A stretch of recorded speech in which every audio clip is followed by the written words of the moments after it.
2 days ago, I was at the beach with my family, and this picture was taken by a complete stranger, and it wasn't weird. I mean, I guess it kind of was at first, but it ended up not being weird. So my wife and I were with the kids, and we were at the shoreline, and we had the girls' hands, and as the waves were rolling in, we picked them up. They could jump over the waves. A little while after we were done doing that, this complete stranger comes up and, says, "Can I talk to you for a second and show you a picture without it being weird?" And so we were like, "Sure." And so this guy comes up and he shows us this picture, the one that I just showed you. And he says, "My family used to come to the beach a lot, and my parents used to play the same game.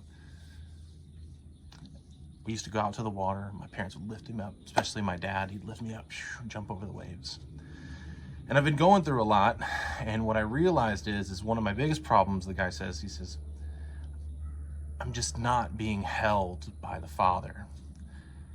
And seeing your family play this game just reminded me of that, and it really affected me, and I just wanted to share that with you."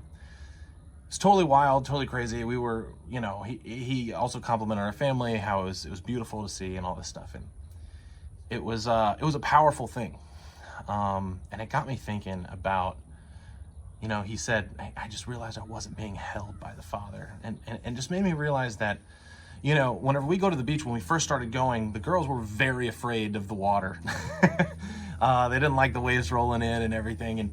And over time, they got used to it, and we started making games and started having fun. And what I realized is, as I was thinking about all of this, is that that's kind of the fun of our relationship with God, is that there's some parts that are scary, that sometimes God's asking us to relinquish control. God's asking us to root things out of our lives that are unhealthy for us. And those things can be scary to let go of.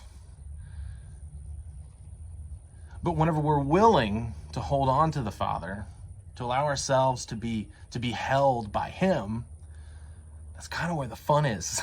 It's that He kind of takes us out into the water, into the scary place, and it kind of, it can kind of turn into a game. It can kind of turn into this fun activity, relinquishing control. Let go of my fear, and you find out that it's actually not so bad out there. So as we kind of enter into Holy Week, and really start getting into the thick of the climactic part of Lent, I just want to invite you to really pray about, what is God asking us to let go of? Where can we lose control? And how can we be not afraid to do the things that God's asking us?